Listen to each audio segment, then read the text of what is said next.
हाय दोस्तों, मैं आपके सामने फिर से एक बार वीडियो लेकर के आ गया हूँ संगम युग के बारे में।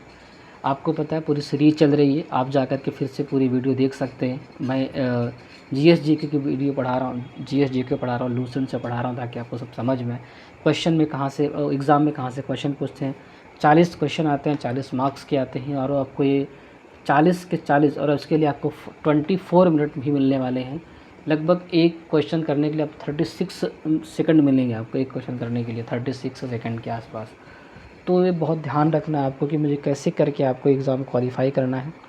तो इसके लिए बहुत ही स्ट्रेटजी काम करेगी। तो सबसे पहले तो ये आपको पढ़ना पड़ेगा, बहुत डिटेल पढ़ना पड़ेगा, क्योंकि एग्ज़ाम जो आजकल हो रहे हैं वो सिंपल नहीं हो रहे, वो एग्ज़ाम थोड़े टफ़ हो रहे हैं। उसी क्रम में कई वीडियो मैं आपको प्रोवाइड कर चुका हूँ। अब एक और वीडियो लेके आया हूँ संगम युग के बारे में, जो क्वेश्चन एक दो क्वेश्चन यहाँ से भी आने के चांसेस, हाईली चांस रहते हैं क्वेश्चन आने के। तो जहाँ जहाँ भी हाईली चांस से आने के मैं वहाँ हाईलाइट कर दूँगा, आपको बताऊँगा कि यहाँ से क्वेश्चन आएगा। बाकी पढ़ना तो हर चीज़ है, क्योंकि एग्ज़ाम में आते हैं सब क्वेश्चन। ऐतिहासिक युग के प्रारंभ में दक्षिण भारत का क्रमबद्ध इतिहास हो हमें जिस साहित्य से ज्ञात होता है उसे संगम साहित्य कहा जाता है। कह रहा है कि जब भी हम दक्षिण भारत के बारे में जानना चाहते हैं, क्रमबद्ध इतिहास के बारे में जानना चाहते हैं, तो उसकी जिससे जानकारी हमें, जिस साहित्य से हमें जानकारी मिलती है, उस साहित्य का नाम ही है संगम साहित्य। संगम शब्द का अर्थ होता है परिषद अथवा गोष्ठी। गोष्ठी मतलब होता है परिषद, परिषद मतलब होता है गोष्ठी, गोष्ठी मतलब संगम, जिनमें तमिल कवि एवं विद्वान एकत्र होते थे। जो तमिल के कवि थे, जो विद्वान थे, वो सब एकत्र होते थे। मान लीजिए कोई कवि है, कोई विद्वान है, उन्होंने कोई बुक लिखी है, तो उस बुक को मतलब कि आप ये समझो कि एक तरीके से रेटिफाई किया जाता था कि हाँ आपकी बुक अच्छी है या नहीं है। तो उस इसके लिए जो है ना विद्वानों का जमावड़ा लगता था, विद्वानों का, ताकि भाई आपकी आपकी जो बुक है उसको सही तरीके से देखा जा सके। एक तरीके से जो है उसको सब लोग मिल करके उसको ध्यान देते थे कि भाई ठीक है, हम इस बुक को एक विवेचन करते थे एक तरीके से हम, ठीक, एक विवेचन होता था उस बुक का सही तरीके से। तो इसलिए संगम स्थापित हो गया। संगम का जो है आयोजन किया जाता था कि आज संगम है, तो सब अपने विद्वान जितने कवि होते थे सब वहाँ पहुँचते थे। और ये बहुत प्राचीन परंपरा थी वो संगम के बीच में, संगम के लिए, ठीक है, जिनमें तमिल कवि एवं विद्वान एकत्र होते थे। प्रत्येक कवि अथवा लेखक अपनी रचनाओं को संगम के समक्ष प्रस्तुत करता था तथा इसकी स्वीकृति प्राप्त हो जाने के बाद ही किसी भी रचना का प्रकाशन संभव था। मान लीजिए पूरी एक गोष्ठी है, गोष्ठी में कुछ लोग अध्यक्ष हैं, कुछ लोग मतलब ऑर्गेनाइजर्स जो होते थे, उनके सामने प्रस्तुत की जाती थी, फिर पढ़ा जाता था भाई क्या है बुक। ये हो सकता है एक बुक को काफ़ी टाइम लग जाता था उसे रेटिफाई करने में, स्वीकृत करने में, रचनाओं को स्वीकृति प्राप्त करने में। तो काफ़ी खूब चलता था, बट अच्छा तरीके चलता था, टाइम नहीं चलता था वो। तो परंपरा के अनुसार क्या होता था, अति प्राचीन समय में पांड्य राजाओं के संरक्षण में कुल 3 संगम आयोजित किए गए थे। जो पांड्य राजा थे ना, जैसे वो जो तमिलनाडु में मदुरई के आसपास थे, वो लोग 3 संगम आयोजित किए थे। इनमें संकलित साहित्य को ही संगम साहित्य की संज्ञा दी गई है। अब 3 संगम होगा तो फिर बहुत सारी बुक्स वहाँ पे संकलित की गई थी, उन सबको एकत्र कर दिया गया, एकत्रित करके संगम साहित्य का संग्रह लगभग 300 ईसा पूर्व से लेकर के 300 ईस्वी तक तमिलों द्वारा विविध सामाजिक पृष्ठभूमि में किया गया था। 300 ईसा पूर्व, यानी कि आप ये समझो कि अब भारत में मौर्यों का शासन चल रहा है, ठीक है, उधर जो है आप समझिए सिकंदर जा चुका है, मौर्य ख़त्म के कगार पे भी जाएगा अभी, मतलब कि है उस उधर जा रहा है। तो ये उस समय संगम वहाँ चल रहा था। आप समझिए, यहाँ मौर्य चल रहे, वहाँ संगम चल रहा है। उपलब्ध संगम साहित्य का विभाजन 3 भागों में किया जा सकता है, किया जाता भी है। एक है पत्थुपत, देखो एक नाम कितना का, पत्थुपातु, इत्थुथोकै, तपादिनीन, कील कनकू, कनक्कू बोलते हैं इसको।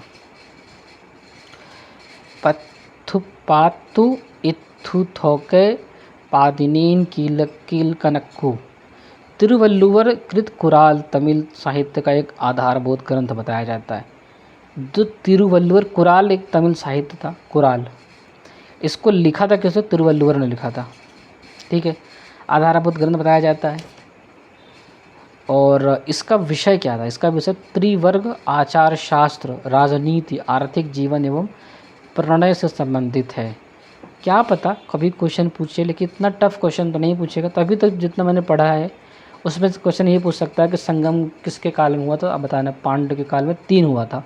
ये अर्थ पूछ सकता है, परिषद या गोष्ठी के बारे में पूछ सकता है, या फिर पूछ सकता है कि कितना पुराना है, तो 300 ईसा पूर्व से लेकर के 300 ईस्वी तक का है। तो आपको ये तिरुवल्लुवर कुराल पूछ सकता है, तिरुवल्लुवर किसकी कृत थी, तो कुराल की थी। बस एक कुराल किसकी कृत थी, तिरुवल्लुवर की थी, ऐसा पूछ सकता है वो आपसे। ठीक है, आगे थोड़ा देखते हैं। तमिल किंवदंतियों के अनुसार प्राचीन दक्षिण भारत में 3 संगमों का आयोजन किया गया। इस किंवदंती है, ऐसा किसी को नहीं पता, मतलब कोई साक्ष्य ऐसा मौजूद नहीं था, जिसे मुच्चंगम कहते हैं, मुच्चंगम कहा जाता था। जो 3 संगम हुए, 3 संगम ये थे। प्रमुख संगम जो है, प्रथम संगम जिसको बोलते हैं, मध्य संगम जिसे दूसरा संगम बोलते हैं, एवं अंतिम संगम जिसको तीसरा संगम बोलते हैं। इतिहासकार तीसरे संगम काल को ही संगम काल मानते हैं और पहले 2 संगमों को पौराणिक मानते हैं। अब देखिए ना, मतलब कि ऐसा किंवदंती है कि 3 संगम हुए थे, लेकिन 2 के बारे में पता ही नहीं है। ऐसा कहा जाता है कि वो समुद्र में ही डूब गया सब, मतलब जहाँ पे हुआ था वो जगह बचा नहीं है, कुछ इस तरह की जो थ्योरीज हैं वहाँ। एक हुआ है पहला जो 4440 वर्ष पहले हुआ है। आप सोचिए इस चीज़ को, 4000 लगभग हड़प्पा से भी पहले हुआ है। हड़प्पा की जो संस्कृति हमको मिली थी उससे भी बहुत पहले हुआ था ये 4000। और समुद्र में विलीन, मदुरा में हुआ था, समुद्र में विलीन हो गया। और इसके अध्यक्ष कौन थे, अगस्त ऋषि थे। यहाँ पे क्या क्या ग्रंथ लिखा गया, अकट्टियम, परिपदाल, मधुनारे, मुदुकुरुकु तथा कलाई आविरे, कोई भी इनमें उपलब्ध नहीं है। लेकिन ये सब क्यों, कैसे कैसे पता चला, क्योंकि ये दूसरे बुक में ना इसका रेफरेंस आता है, इसलिए जान पाता है इसका कोई। दूसरा हुआ था 3700 साल पहले, आज से 3700 साल पहले हुआ था। एक 4400 साल है, फिर 3700 साल पहले हो रहा है, यानी 3-4 साल, लगभग 7-8 साल बाद एक हो रहा है। और वो कहाँ पे, कपाटपुरम में।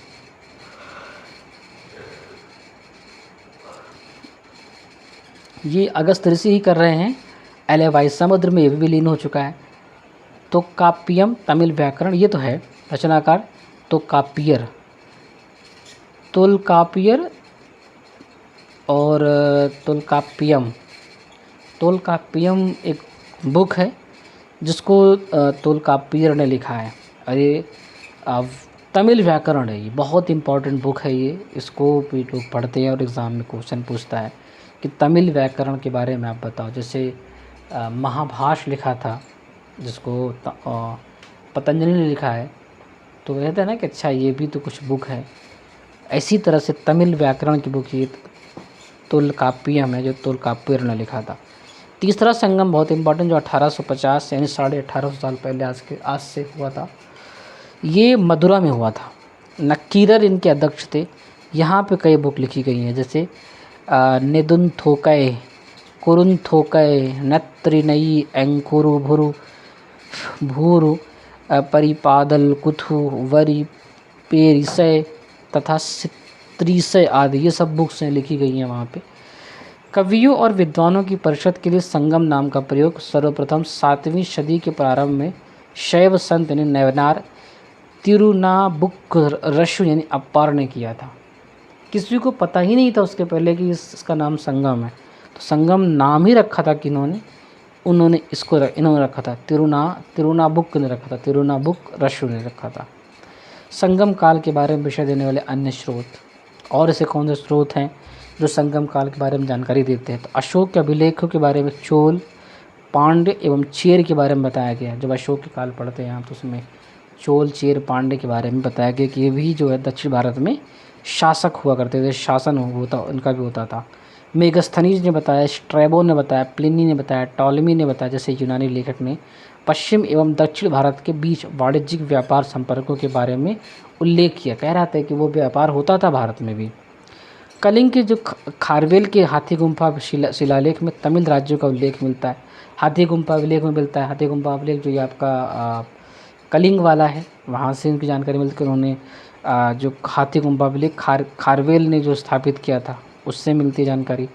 8वीं सदी ईस्वी में इरैयानार अगप्पोरुल के भाष्य की भूमिका में तीनों संगमों का वर्णन किया गया है। इन्होंने तीनों वर्ण 8वीं सदी की बात है ये, 8वीं सदी में इन्होंने किया है कि इरैयनार थे अगप्पोरुल, इरैयनार अगप्पोरुल के भाष्य की भूमिका में तीनों संगमों का वर्णन किया गया है। ठीक है, थोड़ा सा और देखते हैं अभी। अब तो थोड़ा सा अब जो आएगा वो आपके एग्ज़ाम के लिए भी होगा। इलांगोकृत शिल्पाधिकारम, इलांगो ने शिल्पाधिकारम लिखा, पायलों का गीत उसका नाम होता है, पायलों का गीत। कभी आपको मौका मिले तो आप इसको पढ़िए, ट्रांसलेटेड वर्जन पढ़ पाएंगे आप, उसको पढ़िए, संस्कृत में लिखा हुआ है तो आप ट्रांसलेटेड पढ़िए आप। एक उत्कृष्ट रचना जो तमिल जनता में राष्ट्रीय काव्य के रूप मानी जाती है, यानी तमिल में लिखा गया ये शिल्पाधिकारम। ठीक, इसमें 30 सर्ग हैं जिन्हें 3 खंडों में लिपिबद्ध किया गया है। यह बौद्ध रुझान वाला महाकाव्य है।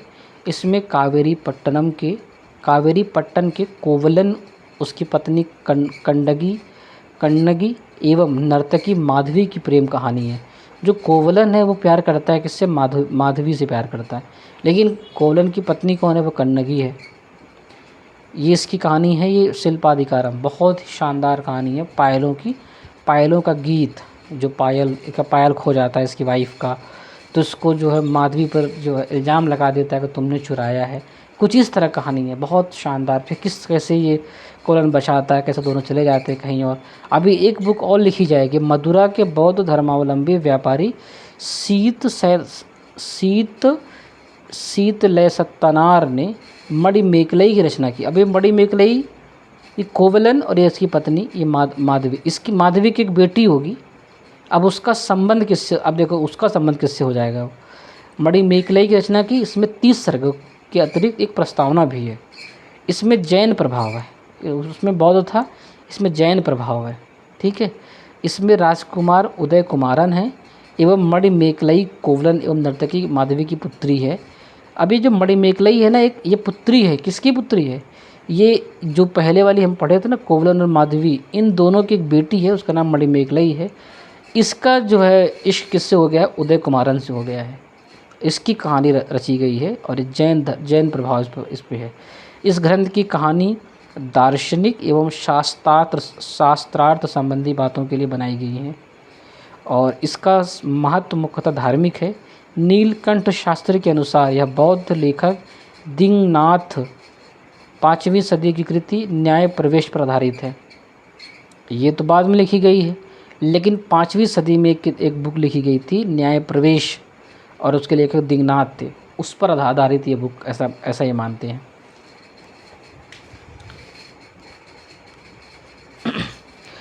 फिर आती है जीवक चिंतामणि।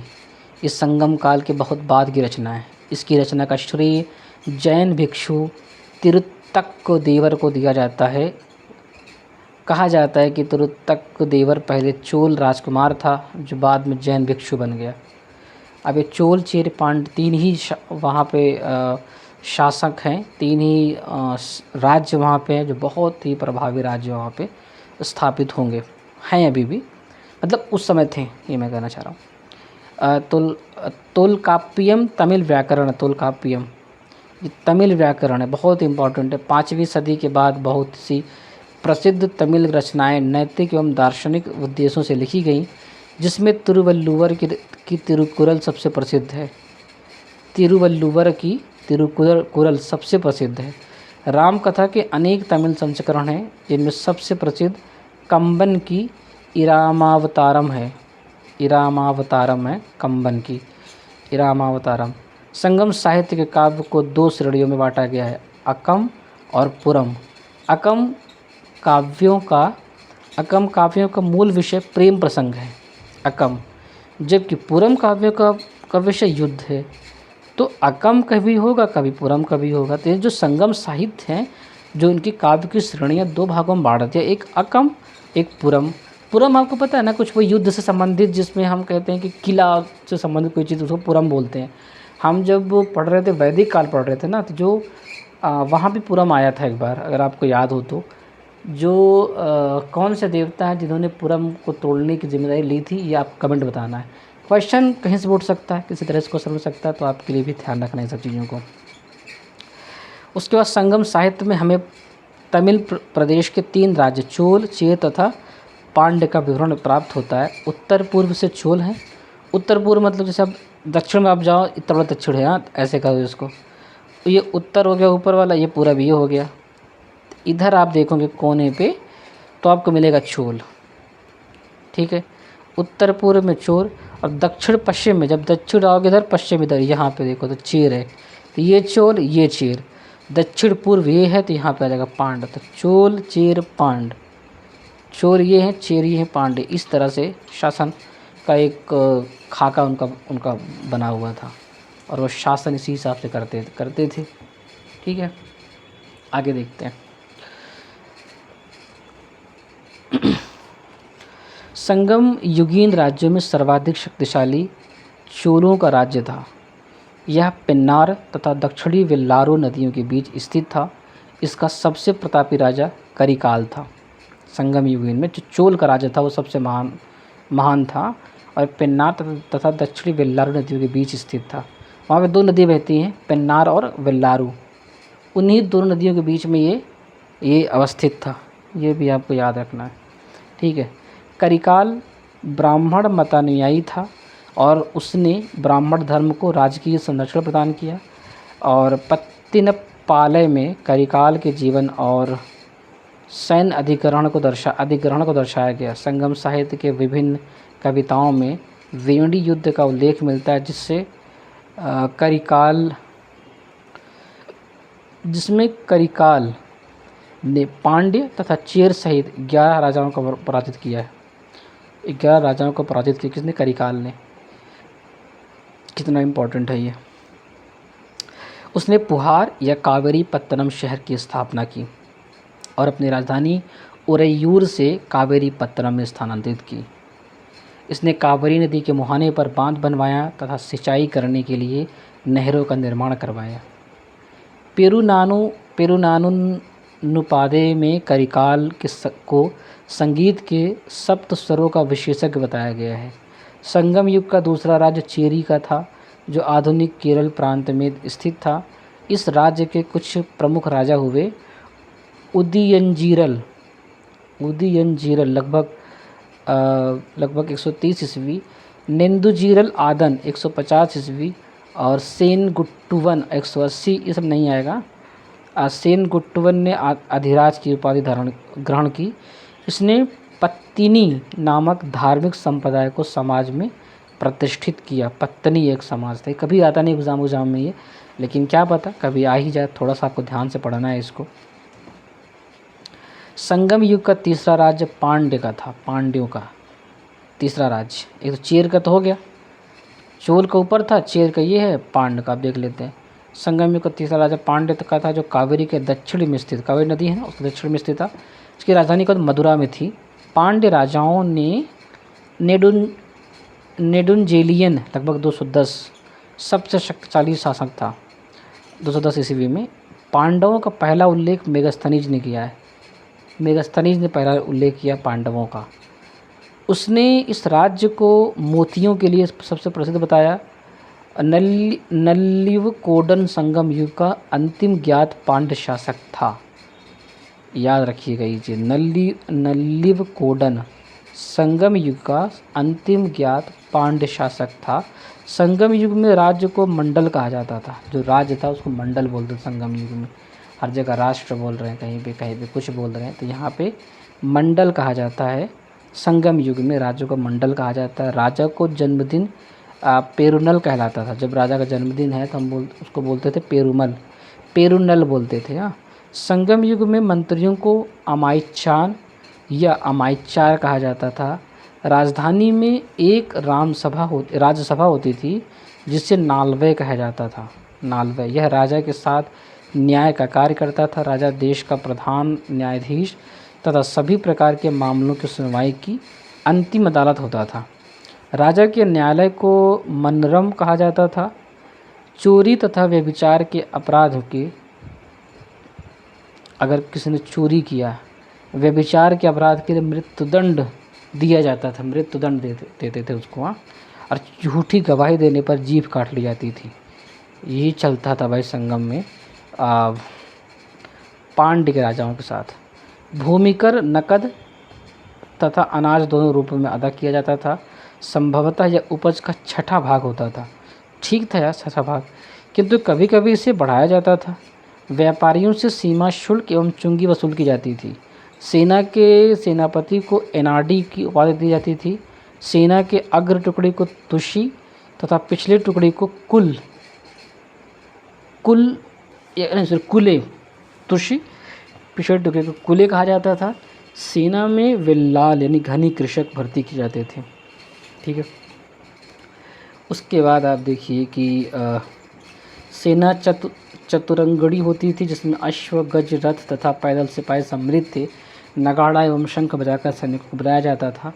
युद्ध भूमि में वीरगति पाने वाले सैनिकों के सम्मान में पत्थर की मूर्ति बनवाए जाने की प्रथा थी।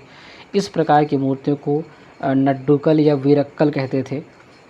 युद्ध में पराजित राजा का आमरण अनशन कर आनुष्ठानिक मृत्यु वरण करने की प्रथा को संगम साहित्य में वट किरुतल कहा जाता था।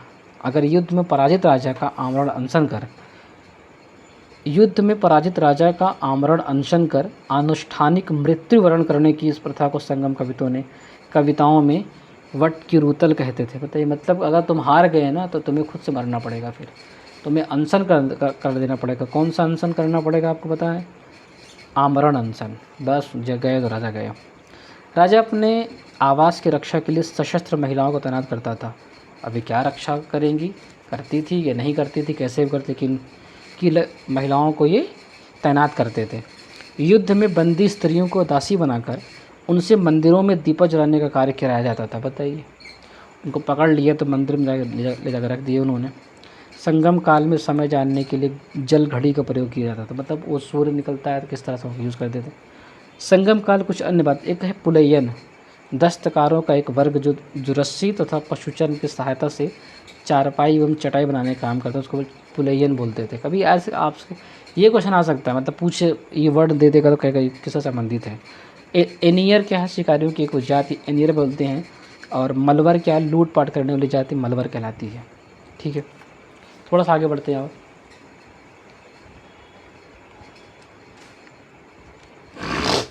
ठीक है, तमिल प्रदेश में ब्राह्मणों का उदय सर्वप्रथम संगम काल में हुआ, जो समय का सबसे प्रतिष्ठित वर्ग था।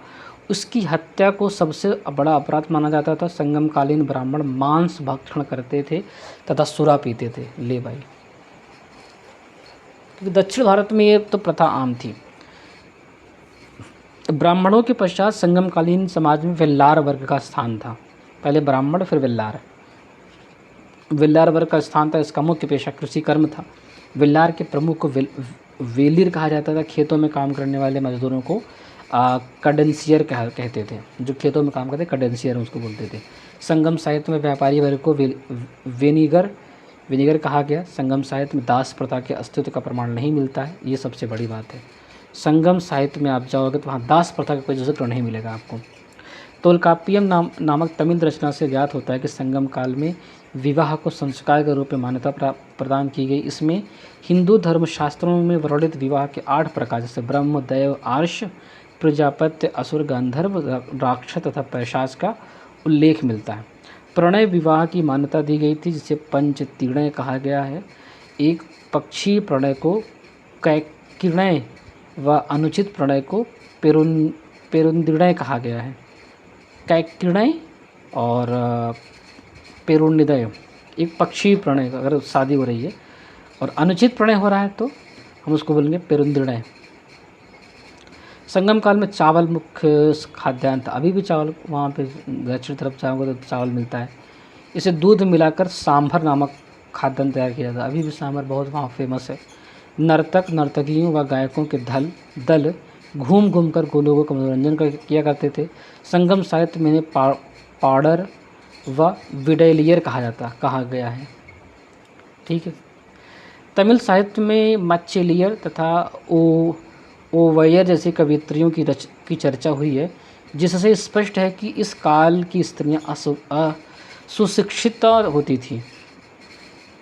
जो मच्चेलियर ये तथा ओवैयर जैसी कवित्रियों की चर्चा हुई है, जिससे स्पष्ट है कि इस काल की स्त्रियां सुशिक्षिता होती थीं। संगम काल के लोग कौवे को शुभ पक्षी मानते हैं, जो अतिथियों के आगमन की सूचना देता है। अभी भी लोग मानते हैं। कौवे नाविकों को सही दिशा भी का बोध कराते थे, इस कारण सागर के मध्य चलने वाले जहाज़ों के साथ उन्हें ले जाया जाता था। ये संगम की बात थी ये। संगम काल में समाधियों के स्थान पर पत्थर गड़ने की व्यवस्था थी। इन्हें वीरगल अथवा वीर प्रस्तर कहा जाता था। इनकी पूजा भी होती थी। प्रायः युद्ध में वीरगति प्राप्त सैनिकों के सम्मान में खड़े किए जाते थे। और दूसरी बात इसके बाद देखते हैं, संगम काल में चोलों की समृद्धि का मुख्य कारण उनका सुविकसित वस्त्रोद्योग था। जो चोल बहुत समृद्ध थे ना उस वक्त, क्योंकि वो बहुत सुविकसित वस्त्रोद्योग था, वस्त्र का जो उद्योग था ना बहुत सुविकसित था चोलों का। पांड्य राज्यों में कोरकई, शालियूर एवं चेर राज्य में प्रमुख बंदरगाह था। ये क्वेश्चन आएगा भाई, बंदरगाह है ना ये। तो पांड्य में कौन है? कोरकई और शालियूर। चेर में कौन है? बंदर। और कोरकई मोती खोजने का प्रमुख पत्तन था, याद रखिएगा आप इसको। कोरोमंडल समुद्र तट पर पुदुचेरी से 3 किलोमीटर दक्षिण में स्थित अरिकमेडु चोल वंश का एक बंदरगाह था। अरिकमेडु चोल वंश का एक बंदरगाह था। इस बंदरगाह से रोम के साथ व्यापार होता था। 1945 ईस्वी में हुई यहाँ की खुदाई से एक विशाल रोमन बस्ती का पता चला है। यहाँ मनकों के निर्माण का कारखाना भी था। पेरिप्लस में अरिकमेडु को पेडोक कहा गया। पेरिप्लस एक बुक थी, अरिकमेडु को पेडोक कहा गया। संगम काल में ही मिस्र के एक नाविक हिप्पोलस ने मानसूनी हवाओं के सारे बड़े जहाज़ों से सीधे समुद्र पार कर सकने की विधि खोजी थी। किसने खोजी थी? संगम काल में ही मिस्र का नाविक था हिप्पोलस। तमिल देश का प्राचीन देवता मुरुगन था। कालांतर में उनका नाम सुब्रमण्यन हो गया और स्कंद कार्तिकेय के साथ उसका तादात्म्य स्थापित कर दिया। स्कंद कार्तिकेय हिंदू धर्म में स्कंद कार्तिकेय